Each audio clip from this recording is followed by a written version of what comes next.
বরকত সবসময় টাকা পয়সা এবং ধন সম্পদের মধ্যে থাকে না, কারণ টাকা পয়সা এবং ধন সম্পদ দিয়ে মানুষ কখনো সুখী হতে পারে না। বরকত ওই জিনিস, আপনি মাসের পর মাস কায়িক পরিশ্রম করেন, অনেক খাটুনি খাটেন, তারপরেও আপনাকে হসপিটালে যেতে হয় না, ডাক্তারের কাছে যেতে হয় না।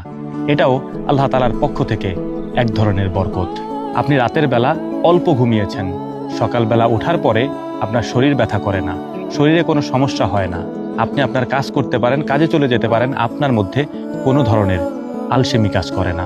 এটাও আল্লাহ তাআলার পক্ষ থেকে এক ধরনের বরকত।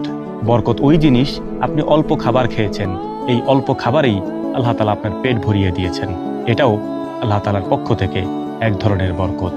বরকত ওই জিনিস, কোনো কাজ করতে আপনি দ্রুত গিয়েছেন, কাজ করে খুব সুন্দরভাবে আবার ফিরেও এসেছেন, প্রতিমধ্যে আপনি কোনো দুর্ঘটনার শিকার হননি, আপনি কোনো বিপদে পড়েননি, আল্লাহ তাআলা খুব সুন্দরভাবে আপনার ঘরে আপনাকে পৌঁছে দিয়েছে।